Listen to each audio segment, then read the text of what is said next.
नमस्कार। देवभूमि के दंगल में आप सभी का स्वागत है। मैं हूं आपके साथ यशस्वी शुक्ला।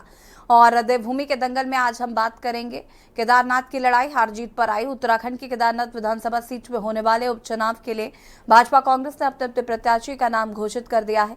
इसके तहत कांग्रेस ने जहां पूर्व विधायक मनोज रावत पर दाव खेला है, तो वहीं भाजपा ने महिला मोर्चा की प्रदेश अध्यक्ष आशा नौटियाल को प्रत्याशी बनाया है। मनोज और आशा दोनों ने ही नामांकन पत्र दाखिल कर दिया है। भाजपा कांग्रेस ने केदारनाथ उपचुनाव में नया प्रयोग न करते हुए अपने पुराने प्रत्याशी पर ही दाव चला है। साथ ही दोनों ही दल जीत के भी दावे कर रहे हैं। आपको बता दें कि आशा नौटियाल 2 बार केदारनाथ के विधायक रह चुकी हैं और भाजपा के टिकट पर वो 2002 और 2007 में लगातार चुनाव जीती हैं, जबकि 2012 में भी भाजपा ने इन्हें टिकट दिया, लेकिन आशा नौटियाल चुनाव हार गई थी। वहीं 2017 में टिकट नहीं मिला तो वो निर्दलीय मैदान में उतर गई। हालांकि बाद में फिर भाजपा में वापसी हुई और पार्टी ने उन्हें महिला मोर्चा का प्रदेश अध्यक्ष बनाया। वहीं कांग्रेस प्रत्याशी मनोज रावत की बात करें तो मनोज रावत ने पत्रकारिता से अपने करियर की शुरुआत की थी और 2017 में प्रचंड मोदी लहर के साथ बाद भी वो केदारनाथ का चुनाव जीते थे, जबकि 2022 में चुनाव में वो तीसरे स्थान पर रहे थे। कुल मिलाकर मनोज रावत और आशा नौटियाल में चुनावी जंग होगी। आज इसी मुद्दे पर चर्चा करेंगे।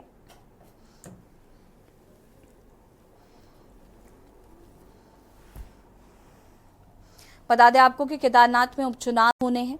केदारनाथ की सीट बीजेपी का साख का सवाल है और कहीं ना कहीं बीजेपी इसे जीतने के लिए पूरी कोशिश कर रही है। बीजेपी के खाते में ही ये सीट भी थी और अब जिस तरीके से प्रत्याशी भी घोषित हो गए हैं, कांचे की टक्कर जो है वो साफ तौर पर नजर आएगी। दोनों ही पार्टियों ने ज़्यादा प्रयोग नहीं किया है। मनोज रावत जो कि कांग्रेस के प्रत्याशी हैं और आशा नौटियाल जो कि बीजेपी की प्रत्याशी होंगी। आज इसी मुद्दे पर बातचीत करेंगे। मेहमान हमारे साथ जुड़ चुके हैं, उनसे आपका परिचय करा देते हैं। सत्यवीर सिंह चौहान, प्रदेश प्रवक्ता बीजेपी से हमारे साथ जुड़ चुके हैं, स्वागत है आपका। गिरिराज किशोर हिंदवान जी, प्रदेश प्रवक्ता कांग्रेस, हमारे साथ जुड़ चुके हैं, स्वागत है आपका।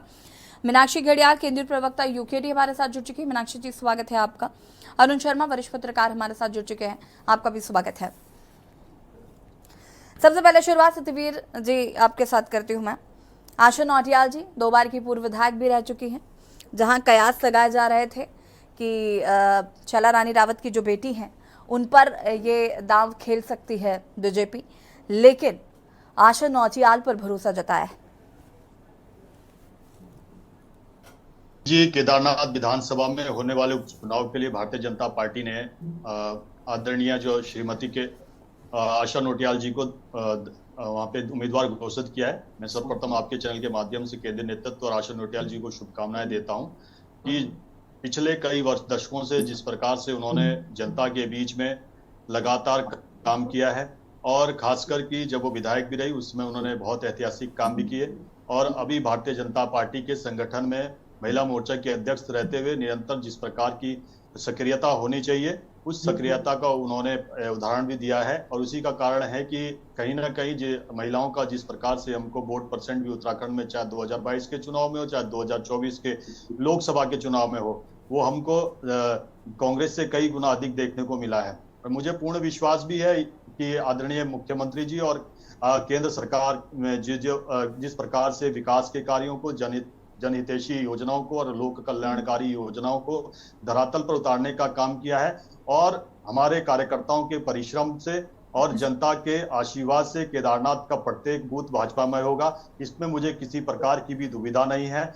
और हमारे कार्यकर्ताओं ने जब से हमारी बड़ा दुखद विषय था कि हमारी जो पार्टी की जो दिवंगत शैला रानी जी का देहावसान हुआ था, उसके बाद से हमने आदरणीय मुख्यमंत्री ने वहां पर लगातार अपनी सक्रियता को और तेज किया। बाद में उन्होंने वहां पे कई घोषणाएं भी कही और ये भी कहा कि जब तक कि केदारनाथ विधानसभा को विधायक नहीं मिल जाता तब तक मैं यहाँ का एक विधायक के तौर पर काम करूंगा। ये वहां के लोगों के लिए और शैला रानी के प्रति एक मैं कहूंगा कि श्रद्धांजलि थी कि उन्होंने वहां के केदारनाथ में चल रहे कामों को और इस समय वहां पर चल रही 4 धाम की यात्रा को जिस प्रकार से उन्होंने अपने प्रोटोकॉल में लिया, ये बहुत ही दुखद विषय था। और मुझे पूर्ण विश्वास है कि वहां मैंने कहा जैसा कि वहां पर हमने कई ऐसे कार्य किए हैं 2013 की आपदा से लेके अब तक के जितने विकास कार्य थे हमने धरातल पर उतारने का काम किया और 22 ऐसी परियोजनाएं थी जो 2022 तक पूर्ण होनी चाहिए थी, वो हमने लक्ष्य से पहले पूर्ण कर दी।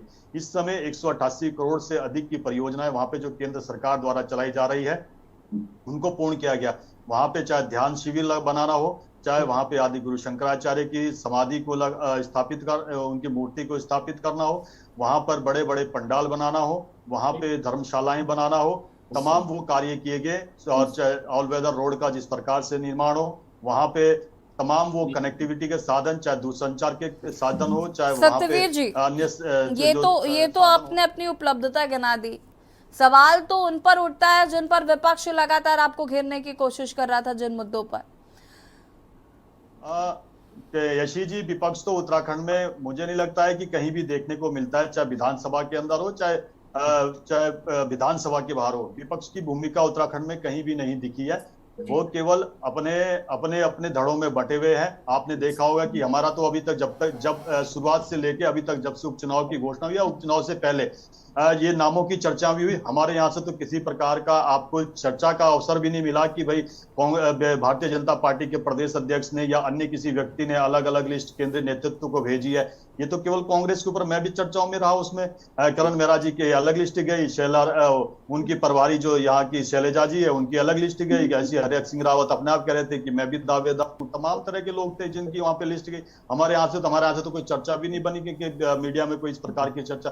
भारतीय जनता पार्टी एक अनुशासित पार्टी है और मूल्यों और सिद्धांतों पर चलने वाली पार्टी है और कार्यकर्ता आधारित पार्टी है। और जो कार्यकर्ता आधारित पार्टी होती है वो अपने आप में जिस प्रकार से अनुशासन दिखाती है, वो आपने देखा होगा कि जब से चुनाव की घोषणा हुई है और चुनाव के प्रत्याशी तक घोषित होने तक किसी प्रकार का भी आपको यह अवसर नहीं मिला कि भाई चर्चा का विषय बने।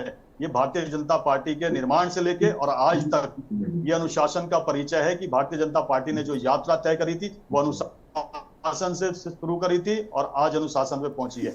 पारदर्शिता हमारी सरकारों में और हमारी संगठन में ये सबसे महत्वपूर्ण है। और केदारनाथ में मैं यशी जी पूर्ण विश्वास हूं कि मैंने कहा कि केंद्र की योजनाएं और राज्य की योजनाओं ने जो केदारनाथ को एक ऐतिहासिक पटल पर प्रदर्शित किया है, आज वहां तमाम वो यात्रा के रिकॉर्ड भी टूट रहे हैं। लोगों को समृद्धि और उनकी आर्थिक वापस आएंगे। गिरिराज किशोर हिंदवान जी का रुख कर लेते हैं। गिरिराज जी, मनोज रावत पर भरोसा कांग्रेस ने जताया है, ज्यादा दावपेच नहीं खेले हैं, ज्यादा दिमाग नहीं लगाया, ठीक जो पूर्व विधायक रह चुके उनको ही टिकट दे दिया।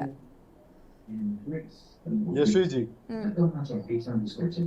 हम लोग केदारनाथ उपचुनाव की तरफ बढ़ रहे हैं। आज मनोज रावत जी, बाकी सबको म्यूट करिएगा प्लीज, जो हमारे कैंडिडेट होंगे। डिस्टर्बेंस हो रहा है। यशवी जी, आवाज आ रही है आपको? हाँ जी गिरिराज जी। मनोज रावत हमारे कैंडिडेट होंगे। आज नामांकन पत्र भी वो दाखिल कर चुके हैं। पूरी लीडरशिप वहां पे मौजूद थी। करण महाराज जी के नेतृत्व में यशी जी चुनाव होगा, टॉप लीडरशिप साथ में होगी और एक कार्यकर्ता बूथ स्तर का निश्चित रूप से अपने को समर्पित भाव से कांग्रेस के लिए समर्पित होकर कार्य करेगा। यह निश्चित है विजयश्वरी की तरफ कांग्रेस पार्टी जाने वाली है यशी जी, और उसके पीछे मूल में बहुत सारे कारण हैं निश्चित रूप से। लेकिन एक बात पे रखना चाहूंगा, जो भी भाजपा के प्रवक्ता अभी जो लगातार कटघरे में हमें खड़ा कर रहे थे कांग्रेस पार्टी को, सिर्फ फुटबॉल और अंतरकलह जो बता रहे थे। सत्यवीर जी, पहला टिकट हमने फाइनल किया है, ये देख लीजिएगा। सिर्फ फुटबॉल आप क्या था, धमकियां मिल रही थी कुलदीप रावत जी की तरफ से जो आपके पैनल में थे। आप इस चीज को छोड़िए, अब हम चुनाव की तरफ जो बढ़ रहे हैं, निश्चित रूप से यशी जी वोट के रूप में जनमानस का प्रतिशोध होता है। जो परिणति होती है वोट के रूप में होती है। और निश्चित रूप से जो केदारनाथ विधानसभा क्षेत्र को भाजपा ने 7 वर्ष का शासनकाल हो गया इनका, उत्तराखंड में शासित हुए इस समय भाजपा, इन लोगों ने जो उस जनमानस को दंश देने का कार्य किया है, निश्चित रूप से वहां का केदारनाथ विधानसभा क्षेत्र का जो जनमानस है वो पीड़ित है, कष्ट की मुद्रा में है। चाहे पंडा पुरोहित हो, चाहे निश्चित रूप से छोटे से छोटा व्यवसायी हो, जो वाकई आशान्वित होता है कि अपना यात्रा जब काल चलेगा तो उसमें अपने परिवार को फाइनेंशियली साउंड करेगा। इंफ्रा के नाम पे इन्होंने उनके घर जमींदोज कर दिए। निश्चित रूप से केदारनाथ विधानसभा क्षेत्र में फ्लड जो भी आया उस समय पूर्व आपदाग्रस्त क्षेत्र हुआ, लोगों के गरीबों के घर जो जमींदोज हो गए, निश्चित रूप से मुआवजा सरकार की तरफ से वहां नहीं पहुंचा। यही वो कैसे भूल सकती है जनता, वो जनमानस कैसे उस त्रासदी को भूल सकता है। आने वाला समय निश्चित रूप से कांग्रेस पार्टी के लिए सुखद होने वाला है। परिणाम हमारे फेवर में जाने वाला है। और यशी जी, आज डरी हुई मुद्रा में भाजपा है। आज जो स्थिति है भाजपा की भयभीत है। आज जो स्थितियां हैं, 5-5 कैबिनेट मंत्री, आप स्वयं सोचिए, 5 पॉकेट्स को संभाले हुए हैं, 5 मंडलों को संभाले हुए हैं, जिन्होंने 3 माह पूर्व तक यशी जी वहां की सुध नहीं ली थी उस क्षेत्र की। आनन फानन में मुख्यमंत्री जाते हैं तो घोषणाएं करके आते हैं, 40-41 घोषणाएं होती है, आप स्वयं सोचिए, जो इंप्लीमेंटेशन की तरफ नहीं जाएंगी, कार्यान्वयन की तरफ नहीं जाएंगी यशी जी। ये इतिहास है भाजपा का। भाजपा की उपलब्धियां अगर हैं उत्तराखंड में, तो यशी जी 9 पर्वतीय राज्यों में पहले पायदान पे महिला अपराध के क्षेत्र में प्रदेश को लेके आ गई है भाजपा। निश्चित रूप से महिला अपराध के क्षेत्र में जननी बन चुका है राज्य। बेरोजगारी चरम पे है इन 7 वर्षों में। डकैतियां, चोरियां जो लगातार हो रही है, चोरों का कोई अता पता नहीं है, लॉ एंड ऑर्डर फेल है, कानून व्यवस्था फेल है। ये स्थितियां इस प्रदेश पे है। ये झूठों की जमात है यशी जी। चलिए, ये पार्टी ठीक है, झूठ, छल और रिएक्शन सबके ले लेते हैं, उसके बाद उस पर विस्तार से बातचीत करेंगे। मीनाक्षी गिरियाल जी, जिस तरीके से उपचुनाव होने हैं और भाजपा और कांग्रेस दोनों ने ही अपने प्रत्याशी घोषित कर दिए हैं। जी यशी जी, ठीक है। जो प्रत्याशी घोषित किए हैं, प्रत्याशी तो अच्छे ही होते हैं हमेशा। चाहे आशा नौटियाल जी की बात करें, चाहे मनोज रावत जी की बात करें, क्योंकि मनोज रावत जी भी भूमि कानून को लेके उन्होंने काफी इश्यूज उठाए और क्षेत्र के मुद्दों के लिए बात करते हैं, तो कैंडिडेट अच्छा होता है। लेकिन समस्या ये आती है कि जिन पार्टियों के अंदर वो लोग हैं, वो उनकी जो नीतियां हैं वो पहाड़ विरोधी नीतियां हैं, वो पहाड़ के अकॉर्डिंग नहीं सोचते हैं, जिस कारण इन लोगों की भी मजबूरी बन जाती है कि कहीं ना कहीं अपनी सीट बचाने के लिए ये मुखर होकर उन मुद्दों पे नहीं कार्य कर पाते हैं। दूसरी चीज मैं ये कहूंगी कि भाजपा के जो लोग हैं, इन लोगों को लगता है कि सिर्फ केदारनाथ विधानसभा में सिर्फ एक केदारनाथ टेम्पल है, उसके अलावा ये कहीं और की बात नहीं करते। ये जो जितनी भी कहानियां गाते हैं, सब गाते हैं, ये केदारनाथ टेम्पल की कहानी गाते हैं। लेकिन केदारनाथ कॉन्स्टिट्यूएंसी के अंदर कई गांव भी आते हैं, और वहीं अगर मैं बात करूं कि ऊखी मठ जैसा पर्यटक स्थल भी आता है, चोपता जैसा पर्यटक स्थल भी आता है, लेकिन अगर हम उनके डेवलपमेंट की बात करें तो वहां पे क्या डेवलपमेंट हुआ? अगर ये सिर्फ केदारनाथ को छोड़ दिया जाए, केदारनाथ में भी जबकि बहुत सी ऐसी समस्याएं जो है वहां के लोकल लोगों को झेलनी पड़ रही हैं, लेकिन केदारनाथ को छोड़ दिया जाए तो ऊखी मठ आज भी उसी स्थिति में, जबकि वहां पे शिव का एक इतना बड़ा मंदिर है जहां पे बाहर से लोग शादियां करने आते हैं। सोचिए अगर उसको भी एक पर्यटन स्थल की तरह बढ़ाया जाता या ऊखी मठ को भी बढ़ाया जाता, तो ये सारी चीजें जो है, ये तो सिर्फ 2 जगहों के मैं नाम बता रही हूँ कि केदारनाथ कॉन्स्टिट्यूएंसी में सिर्फ केदारनाथ टेम्पल नहीं आता है, और भी अन्य गांव भी आते हैं जहां पे आज भी बेसिक सुविधाओं को लेके लोग परेशान है। जहां हम पहले भी ये बात कर चुके हैं कि जितनी यहाँ पे जो इनकम है वो बढ़ रही है, वो लेकिन वहां के लोकल लोगों की इनकम नहीं बढ़ रही है। तो कहीं ना कहीं वहां के लोकल लोगों को इन चीजों का फायदा होना चाहिए। लेकिन जो इस बार जो चुनाव के मुद्दे हैं, जिन मुद्दों की ये लोग कभी बात नहीं करते हैं, कि जब केदारनाथ जो हमारी आस्था का केंद्र है, वहां पर जो सोना चढ़ाया गया वो सोना गायब हो गया। वहां पर जो ऑल वेदर रोड की ये बात करते हैं, जब बरसात के टाइम पे उस ऑल वेदर रोड की धज्जियां उड़ जाती हैं, या 12 महीने की भी हम बात करें तो 12 महीने उन सड़क पे कोई नहीं चल पाता है। तो इस तरह की जो बहुत सी परेशानियां हैं वहां केदारनाथ में, इस बार हम कोशिश कर रहे हैं कि ये मुद्दे जो हैं जनता के सामने जाएं, और सबसे बड़े मुद्दे जो भू कानून और मूल निवास को लेके हैं, ये मुद्दे जनता के सामने जाएं और इन चीजों को लेके जनता वोट करे कि हम पिछले 24 वर्षों से हमारी स्थितियों पे क्या असर पड़ा है। ठीक है, हम भगवान की बात कर रहे हैं, हम हर चीज बात कर रहे हैं, लेकिन स्थिति पे क्या फर्क पड़ा है, रोजगार पे क्या फर्क पड़ा है, वहां पे शिक्षा, स्वास्थ्य, इन चीजों के लिए क्या फैसिलिटीज डेवलप हुई हैं, इन पे वोट करें। और इस बार हमारे जो कैंडिडेट है उन्होंने भी आज नामांकन भर दिया है, और हमें पूरी उम्मीद है कि इस बार जनता जो है क्षेत्रीय दल, जो हमेशा जनता के मुद्दों पे मुखर रहता है, क्षेत्रीय दल को चुनेगी और क्षेत्रीय दल के प्रत्याशी को वोट करेगी। चलिए, अरुण शर्मा जी, कयास से गाए जा रहे थे, सारे अलग अलग कयास थे, काफी सारे नाम थे, और फाइनली 2 नाम निकलकर सामने आए, और मीनाक्षी गिरियाल जी ने बताया यूकेडी की तरफ से भी नामांकन किया गया है। लेकिन सवाल यह है, जो मनोज रावत जी और आशा नौटियाल जी को टिकट दिया गया है, इस पर सबसे पहले तो आपकी क्या राय है, कैसे देख रहे हैं इन समीकरणों को?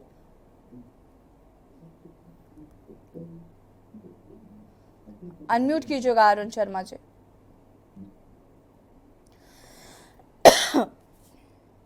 हाँ, मैं ये कह रहा था यशी की मीनाक्षी ने अपने कैंडिडेट का नाम नहीं बताया, जबकि भारतीय जनता पार्टी और कांग्रेस के जो पैनलिस्ट हैं इन्होंने अपने अपने कैंडिडेट के नाम बताए और डॉक्टर वो डॉक्टर नाम। आशुतोष भंडारी, डॉक्टर आशुतोष अच्छा, भंडारी हमारे यहाँ से हैं।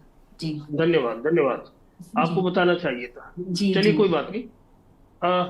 अच्छी बात है कि एक नया समीकरण बनेगा, क्योंकि इस प्रदेश की जनता भू कानून और मूल निवास पर लगातार लामबंद हो रही है और अलग अलग जगह पे जो रैलियों में भीड़ उमड़ रही है, उससे लगता है कि ये सबसे बड़ा मुद्दा आज की तारीख में बन रहा है।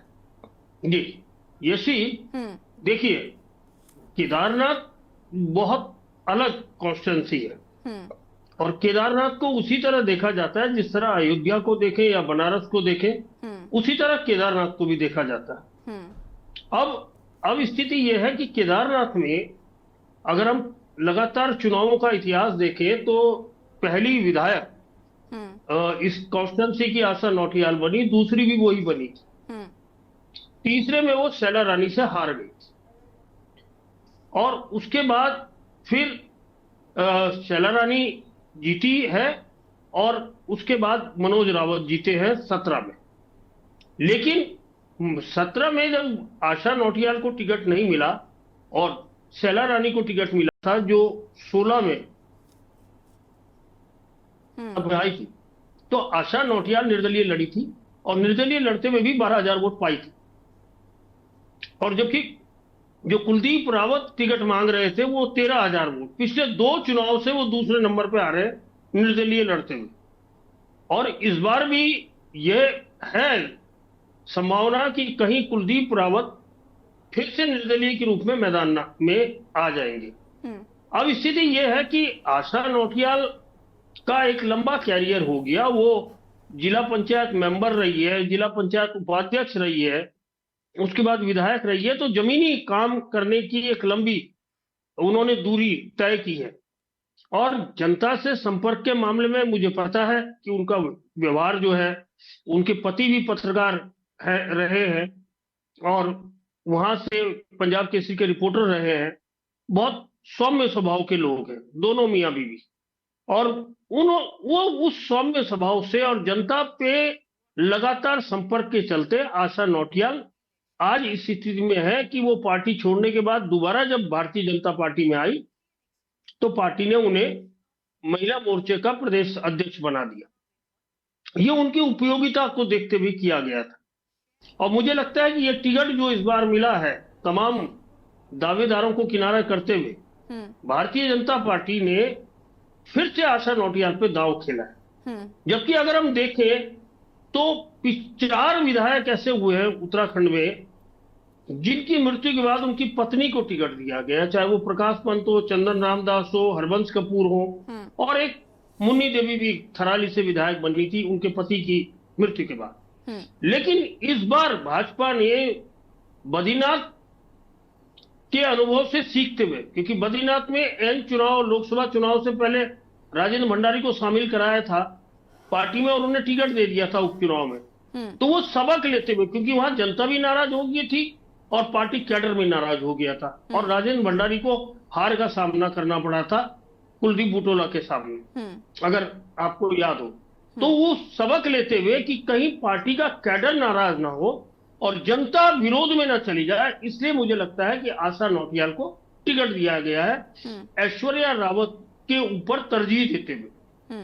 दूसरी तरफ हम मनोज की बात करें, मनोज लंबे समय से पत्रकारिता कर रहे थे और जब मनोज विधायक बने उस टाइम भी आज तक के रिपोर्टर थे, उसके इंडिया टुडे के रिपोर्टर। तो ये स्थिति थी मनोज की और मनोज हमारे साथ पत्रकारिता करते करते राजनीति में धीरे धीरे आए और 17 में केवल और केवल हरीश रावत की कारण उनको टिकट मिला और वो जीत गए। हालांकि 22 में वो चुनाव हार गए, लेकिन 17 में विपरीत परिस्थिति, जब पूरे प्रदेश में भाजपा की लहर चल रही थी, उस परिस्थिति में भी मनोज चुनाव जीत गए कांग्रेस से। तो लगातार मनोज भी वहां संघर्षशील है, लगातार जनता के संपर्क में रहते हैं, क्षेत्र में रहते हैं। अगर आपको केदारनाथ यात्रा याद हो कांग्रेस की, तो मनोज उसमें शामिल नहीं हुए थे, वो ये कहते हुए कि हम चुनाव की तैयारी में लगे हुए हैं, इसलिए हमारे लिए यात्रा से बढ़िया जनता के बीच में जाना है। अगर आपको याद हो तो दोनों टिकट बहुत बढ़िया मिले, मजबूत मुकाबला होगा, बढ़िया मुकाबला होगा। और परिणाम तो देखिए 23 नवंबर को हमारे सामने आएंगे, लेकिन उससे पहले निश्चित तौर पर केदारनाथ की जो विधानसभा है, केदारनाथ की जो रणभूमि है, वो निश्चित तौर पर कई दिलचस्प मोड़ लेगी और जिसकी परिणति 23 नवंबर को होगी। जी यशी बिल्कुल। लेकिन मैं फिर भी अरुण जी इस पर आगे बातचीत करेंगे विस्तार से, आप सभी हमारे साथ बने रहिएगा। और बात करें अब चुनाव के लिए, कांग्रेस और बीजेपी दोनों ने ही अपने उम्मीदवार उतार दिए, साथ ही साथ यूकेडी भी मैदान में है। रुकेंगे छोटे से ब्रेक के लिए, जो हाजिर होते हैं।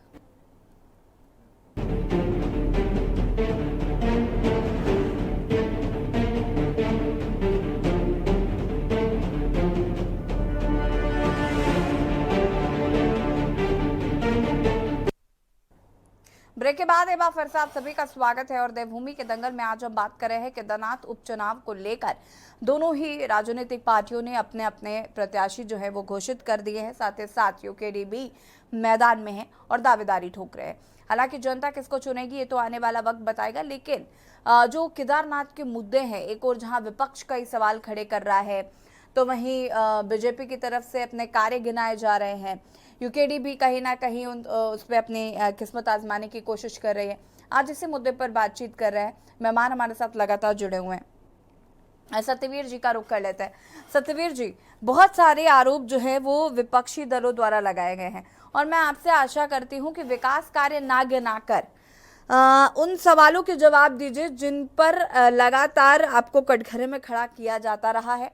साथ ही साथ मीनाक्षी जी ने कहा कि जब भी हम बात करते हैं केदारनाथ उपचुनाव की तो हम सिर्फ केदारनाथ मंदिर तक ही सीमित रह जाते हैं, उसके इर्द गिर्द ही बात होती है। उनके आसपास जो गांव हैं या उनके आसपास जो जगह है जहां पर विकास नहीं पहुंच पा रहा है, वहां पर उनको लेकर, उन जगहों को लेकर बातचीत नहीं की जाती।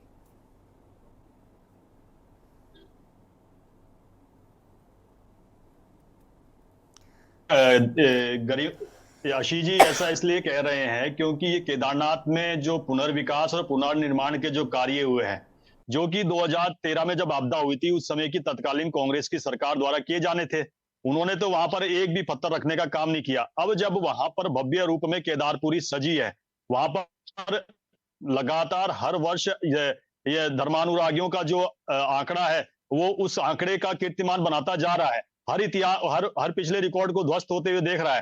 तो जब इस प्रकार से वहां की गतिविधियों में, वहां के लोगों के आर्थिक विकास में, लोगों की आर्थिक समृद्धि में मजबूती आई है, तो इन लोगों को ये इस तरह जब केदारनाथ के स्वरूप की बात होती है तो ये घबरा जाते हैं। वास्तविकता इसीलिए कहते हैं कि इस चीज पे केदारनाथ का जो विकास हुआ है, जो वहां पर जिस प्रकार से जो कांग्रेस को उस समय वो अपने कालखंड में करना चाहिए था, जब उनकी सरकार थी, राज्य का नैतिक दायित्व था उस समय कांग्रेस की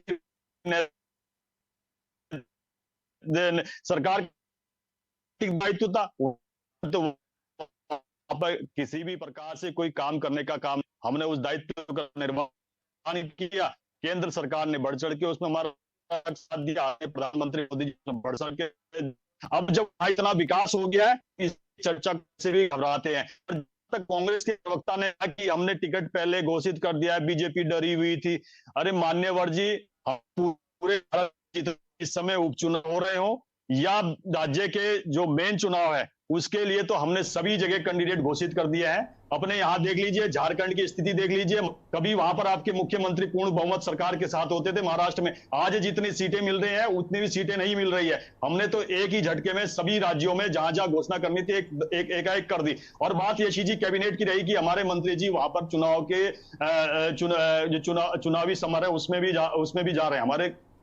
हमारे कैबिनेट मंत्री तो हमेशा जाते हैं। मगर ये विषय एक और मैं बता देना चाहता हूं, जो लॉजिकल है, जब बात करते हो तो लॉजिक पे करनी चाहिए। जिसकी सरकार होगी उसी के तो कैबिनेट मिनिस्टर होंगे यशी जी, इसमें तो किसी प्रकार की दो राय नहीं है। अब जिसके कैबिनेट मिनिस्टर होंगे वो जाएंगे। अब नेता प्रतिपक्ष है यशपाल आर्य जी, तो वो वहां क्या कर रहे हैं? उनके पास भी तो संवैधानिक पद है, वो क्या कर रहे हैं वहां पे जाके? उनका तो वहां से कोई सरोकार नहीं है, उनकी तो विधानसभा तक नहीं लगती, कहीं दूर दूर तक, वहां तक उत्तर और पश्चिम का हिसाब किताब हो गया उनकी विधानसभा का, और करण मेहरा का भी हिसाब किताब अलग हो गया। इसलिए मैं कहता हूं जो लॉजिकल फैक्ट होते हैं, लॉजिकल बातों पे आया करो, तब बात किया करिए। जब हमारी सरकार है तो हमारे कैबिनेट मिनिस्टर होंगे। जब आपकी कभी सरकार में, तो लगता नहीं कि दूर दूर तक आपको उत्तराखंड में यहाँ की जनता नहीं देखेगी जिस प्रकार।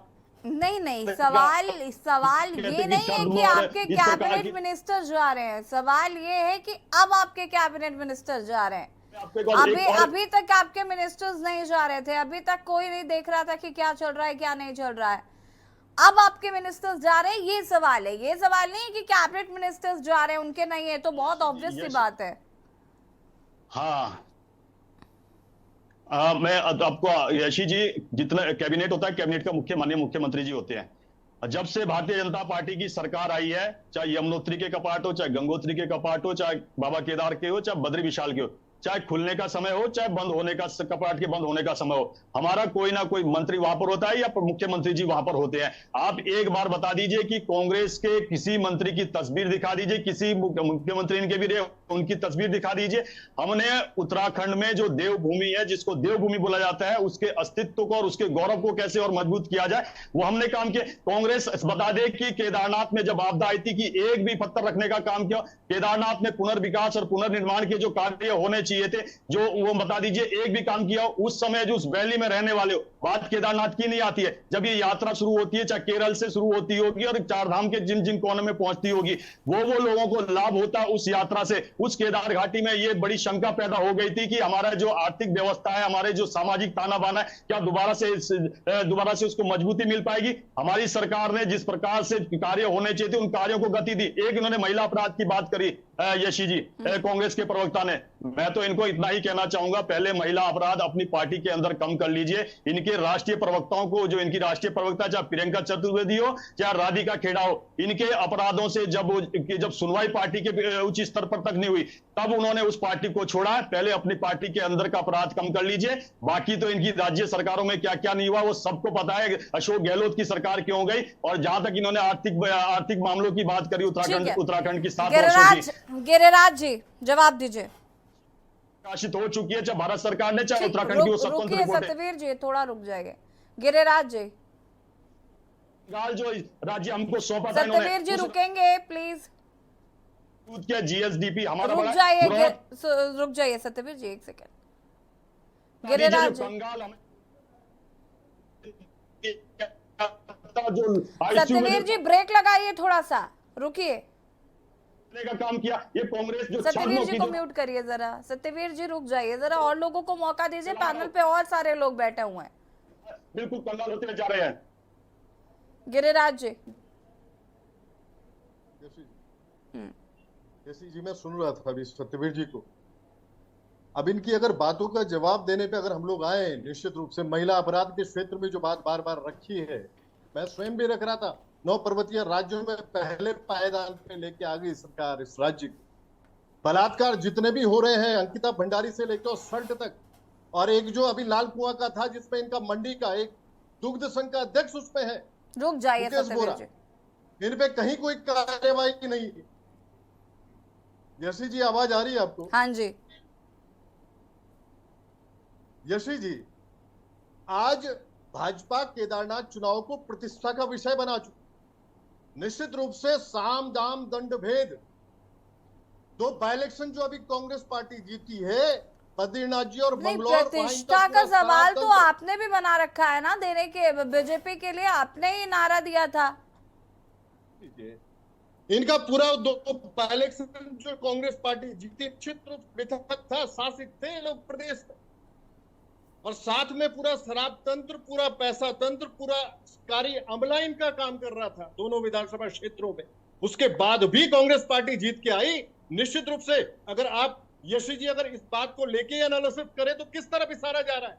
शुभ है इनसे जनमानस उत्तराखंड का। निश्चित रूप से झूठ प्लस छद्म प्लस छल इक्वल टू भाजपा। अगर मैं कहता हूं तो इसी वजह से कहता हूं कि निश्चित रूप से ये लोग अपने जनमानस के बीच में, भाजपा जो शासित है 7 वर्षों में, इमोशनली और सेंटिमेंट्स के साथ कभी शामिल नहीं हुई, भावनात्मक तरीके से कभी शामिल नहीं हुई, कभी जन सरोकारों से, वाकई उस गरीब ग्रामीण से जो आखिरी पायदान का ग्रामीण है, जिसके बच्चे को अच्छा एजुकेशन मिलना चाहिए था, अच्छी हेल्थ मिलनी चाहिए थी, हेल्थ फैसिलिटीज, वहां तक ये ये सारी फैसिलिटीज देने में नाकामयाब रहे, वंचित है आज भी वो आखिरी पायदान का ग्रामीण। आज ये सवाल बनते हैं तो सरकार से बनते हैं। सरकार को अगर कांग्रेस पार्टी डरी मुद्रा में बन रही है, भयभीत बता रही है, तो उसके पीछे कारण ये चलिए गिरिराज जी, मुझे बलात्कार ये में बताइए, लगातार- जो यात्रा करण महाराज जी ने निकाली थी, या ये जो आपके यहाँ भी भीतरी द्वंद्व चल रहा है, ये जो द्वंद्व है, क्या इसका असर नहीं पड़ेगा चुनाव में? और रही बात कांग्रेस की, तो देखिए कांग्रेस हमेशा इतिहास गवा रहा है, वो खासकर उत्तराखंड परिप्रेक्ष्य से बात कर लें या कहीं और राज्य के परिप्रेक्ष्य से भी बात कर लें, तो भी इतिहास रहा है जहां जहां कांग्रेस गुटबाजी का शिकार हुई है, अंदरूनी कलह का शिकार हुई है, वहां वहां कांग्रेस को हार का सामना करना पड़ा है। और अभी जो करण महाराज जी और गणेश गोदियाल जी के बीच में जो भी चल रहा था, क्या इसका असर नहीं देखने को मिलेगा? बीजेपी को तो कोसते रहिएगा, लेकिन थोड़ा अंदर भी देख लीजिए क्या चल रहा है। यशी जी मुख्य पर्यवेक्षक के रूप में वो रहे। गोदियाल जी की, आप गणेश गोदियाल जी की बात कर रहे हैं, करण महाराज जी के नेतृत्व में चुनाव हो रहा है, निश्चित रूप से नेतृत्व महाराज जी का होगा। ये टॉप लीडरशिप पर्यवेक्षक 2 बार बदले। टॉप सुनिएगा, टॉप जो बदले नहीं गए सत्यवीर जी, आपकी ये बदले नहीं गए, 4 पर्यवेक्षक थे, सुन लीजिएगा। आप जो है कभी अगर कोई बात तभी तो रखते बदलो हैं, दो डाले। अरे अपने कुनबे को देखो यार, स्थितियां जो आपने बना रखी है प्रदेश की सत्यवीर जी, हमारे यहाँ आज तो ठीक है जनमानस मान्यवर समझ जी। चुका है। अरे भाई आज प्रेस गिरिराज जी, कॉन्फ्रेंस हमने नहीं गिरिराज करी जी है। कहीं और मत जाइए। गिरिराज जी पहले मेरे सवाल का जवाब दीजिए प्लीज। और सत्यवीर जी प्लीज में हुई है, जम्मू इंटरप्ट कश्मीर में मत हुई करिए, है। जिनको रोकिए, इंटरप्ट मत जिनको करिए। रोकिए, सत्यवीर जी ये बीच में इंटरप्ट ना मत बोले। करिए। गिरिराज जी आज मेरे निश्चित सवाल रूप पर, से- मेरे सवाल का जवाब दीजिए। मेरा सवाल ज्यादा महत्वपूर्ण है। जमानत जब्त इस पार्टी की होने वाली है, तो उसके मूल में जो कारण है, ये आज तक जो जनता वहां वास कर रही है केदारनाथ विधानसभा क्षेत्र में, उनके साथ किसी इमोशंस के साथ, सेंटिमेंट्स के साथ शामिल नहीं एक हुई है। सेकंड अगर वो गिरिराज गरीब जी, ग्रामीण का थोड़ा अगर अंतर्द्वंद और कलह पर बात कर लीजिए। रुक जाइए जरा, मैंने जो सवाल अगर वहाँ पूछे पर मुझे ना उसका कोई- जवाब दीजिए ना, पहले मैं उसका जवाब नाराज लूंगी। है। मुझे नहीं जानना है बीजेपी में क्या चल रहा है। यशी जी आज सुनिएगा, आज अगर एक शंकराचार्य एक बात उठाते हैं स्वर्ण सोना चोरी पे, अरे अगर अभी सर मुक्तेश्वरानंद गिरिराज जी ने एक जी, सवाल गिरिराज उठाया, जी, सुनना, शंकराचार्य जी जो बात उठाते हैं उस पर मैं बाद में बात करूंगी। ये पहले सवाल है। आप मुझे मेरे सवाल का जवाब दीजिए जो मैं पूछ रही हूँ। पीठ भी एक शंकराचार्य अंदरूनी जी ने कलह पर 2 शब्द कह दीजिए। चोरी में देखिए यशी गोल गोल जी। मत घुमाइए। मैं स्टिक रहूंगी इसी सवाल पर जब तक आप तो जवाब निश्चित नहीं दे रूप से- देंगे। नहीं, जवाब दीजिए। जी यशी जी, सवाल नहीं सुन पाया, मैं बोलिए। उतनी देर से आपसे एक ही सवाल पूछ रही हूँ, अंतर कलह जो चल रही है उस पर 2 शब्द कह दीजिए ना सर। कोई अंतर कल है यशी जी, कोई अंतर कल है। कहने पूरी से थोड़ी ना लीडरशिप होता है साथ में, सर। अगर छोटी मोटी कोई बात अगर होती भी है, सुन लीजिएगा, अगर छोटी मोटी कोई बात होती भी है, आपको एक मंच पे करण महाराज जी, गणेश गोदियाल जी आपको नजर आए होंगे, यशपाल आर्य जी नजर आए होंगे। जब टिकट फाइनल होता है तो लगभग उससे कुछ घंटे पूर्व मनोज रावत एक प्रेस कॉन्फ्रेंस को आउट करते हैं, जिनके आसपास करण महाराज जी भी है, गोदियाल जी भी है, सारे लीडरशिप साथ में है। पूरी कांग्रेस पार्टी एकजुट होकर चुनाव लड़ेगी। एक एक कार्यकर्ता हमारा बूथ स्तर पे जो ऊर्जावान है, ऊर्जा को लिए हुए है। निश्चित रूप से आने वाला जो समय है वो सुखद है कांग्रेस पार्टी के लिए, विजय श्रेणी की तरफ हम लोग जाने वाले हैं। और भाजपा इस बात को निश्चित रूप से समझ ले कि आपकी जमानत जब्त होने वाली है। उसके मूल में जो कारण है, जो आपने जनता को क्षुब्ध किया, जो जनमानस को कष्ट दिया ठीक है। उत्तराखंड के, और उसमें बस केदारनाथ विधानसभा क्षेत्र को खासकर निश्चित रूप से जो अवहेलना हुई है वहां पे, चाहे छोटे व्यवसायी की हो, पंडा पुरोहितों की, उनकी नाराजगी तो आपने भी देखी होगी। वो आंदोलनरत थे जब इनके कैबिनेट मंत्री सतपाल महाराज, धर्मस्व मंत्री वहां पहुंचते हैं, नारे लगाए गए उनके विरोध में। और आज अगर ये बात रखी जा रही है यशी जी कि 5 कैबिनेट मंत्री 5 मंडलों में 5 पॉकेट्स में उनका होना, इस बात की तरफ इशारा करता है कि कितनी डरी हुई मुद्रा में भाजपा है, चलिए कितनी ठीक है, भयभीत इस समय रुक भाजपा है। जाइए। निश्चित मीनाक्षी जी, मेरा सवाल ये यूकेडी निश्चित रूप से जीत में, की तरफ नहीं यूकेडी को, एक सेकंड रुक जाइए। यूकेडी में जो अविश्वास की कमी जनता के बीच में है यूकेडी को लेकर, वो समय समय पर देखिए हमने देखा है। अभी हाल ही में चुनाव हुए, उसके जो रिजल्ट्स आए वो कितने शर्मनाक रहे, मैं नहीं चाहती उसका जिक्र करना। लेकिन अब चूंकि यूकेडी धरातल पर है, यूकेडी अब चुनाव लड़ रही है, तो मैं आपसे जानना चाहती हूँ जनता के बीच में जाकर विश्वास कैसे जगाएंगे, क्योंकि यूकेडी को लेकर कहीं ना कहीं अविश्वास है, ये नजर आता है। उनको ऑप्शन नहीं नजर आ रहा है। कई बार होता है कि हम बात करते हैं, अब उत्तराखंड में बात करेंगे, बीजेपी की बात करेंगे, कांग्रेस की बात करेंगे, क्योंकि तीसरा विकल्प हम देख ही नहीं पा रहे हैं यूकेडी को, या जनता नहीं देख पा रही है उसे। देखिए यशी जी, दरअसल ये बात ये है कि यूकेडी पे अविश्वास नहीं बढ़ा है लोगों का, बल्कि ये राष्ट्रीय दलों पे थोड़ा ज्यादा विश्वास जनता ने 24 वर्षों में कर लिया था। और आप देखेंगे कि लगातार जो क्षेत्रीय मुद्दे हैं उनमें यूकेडी हमेशा मुखर रही है।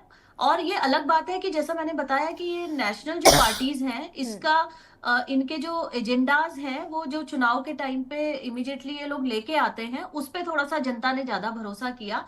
लेकिन आज जनता ने देखा कि इन पे भरोसा करने के कारण जो स्थिति आज पहाड़ों की हो गई है, तो कहीं ना कहीं इसके लिए क्षेत्रीय दलों को ही आगे जो सपोर्ट करना पड़ेगा लोगों को। और क्षेत्रीय दल को अगर नकारा गया तो आप जितनी भी नेगेटिव बातें आप सोचिए कि क्षेत्रीय दल के लिए कही गई, उसका ये जो नेशनल पार्टीज जो है इन्होंने जो कर्म किए हैं उसका तो 1% भी क्षेत्रीय दल ने नहीं किया।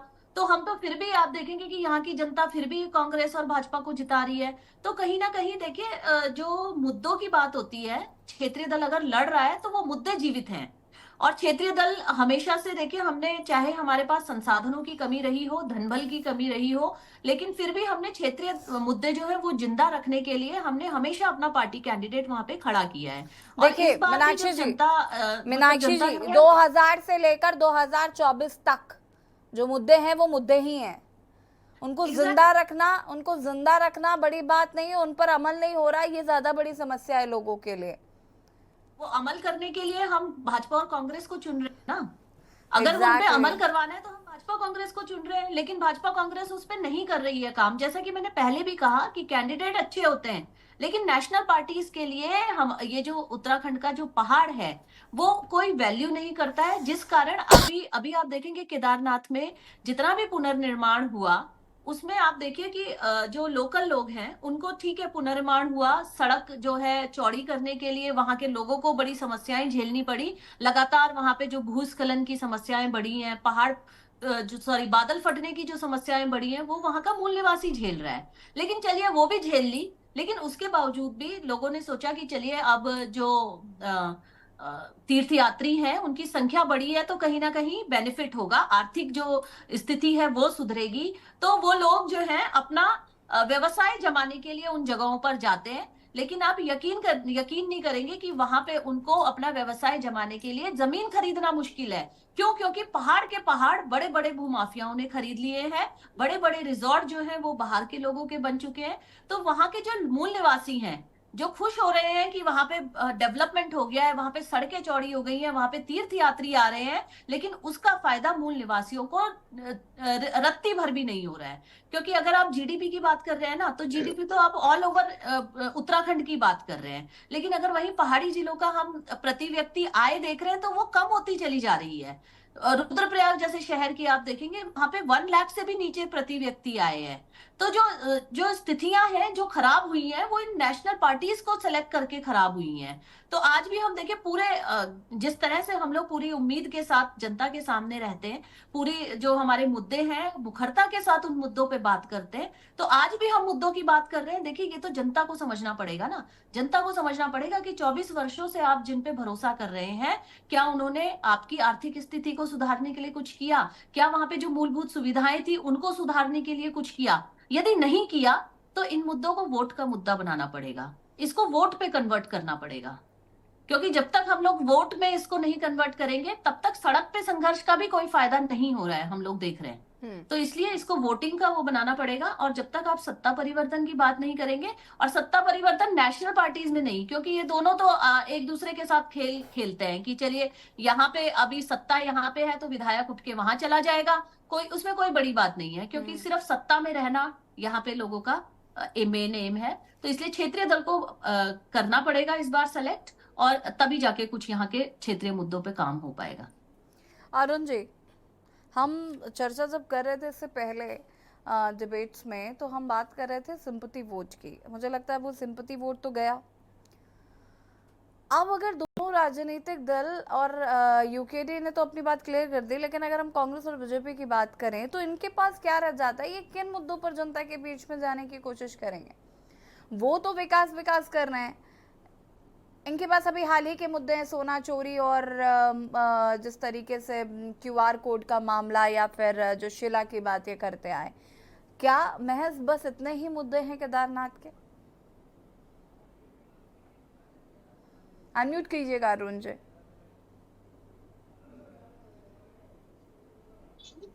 यशी केदारनाथ 2013 के बाद बदल गया है।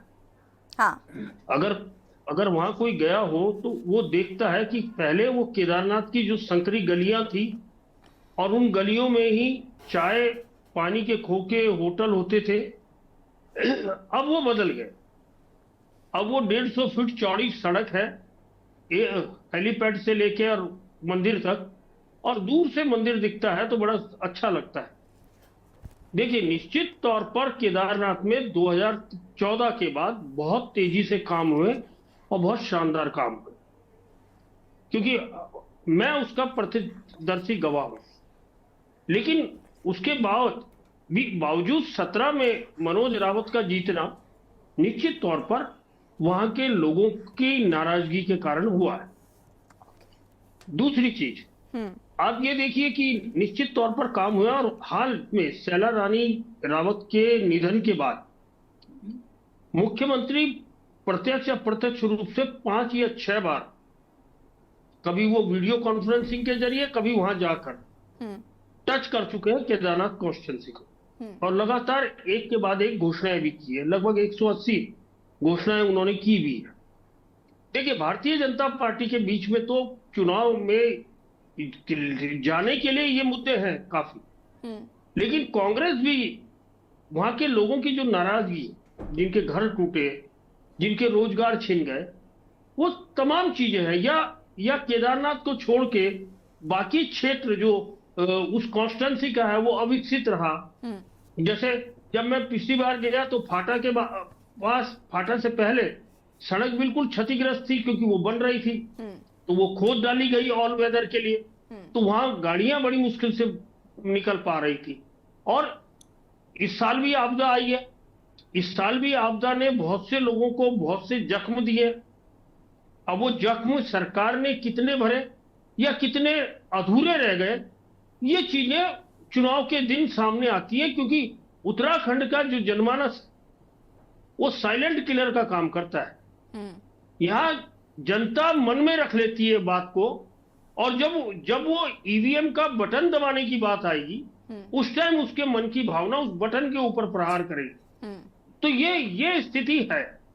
कांग्रेस के पास भी मुद्दे हैं, भारतीय जनता पार्टी के पास भी मुद्दे हैं, और यूकेडी के पास भी मुद्दे हैं। लेकिन जैसा आपने थोड़ी देर पहले बोला कि यूकेडी कहीं ना कहीं वो विश्वास जगाने में लगातार असफल रही है कि वो उत्तराखंड की लड़ाई का अगुवा योद्धा था, और उत्तराखंड के लोगों के हक हकूक के लिए जो उन्होंने लड़ाई लड़ी, वो उसके परिणाम धरातल पे आए हैं।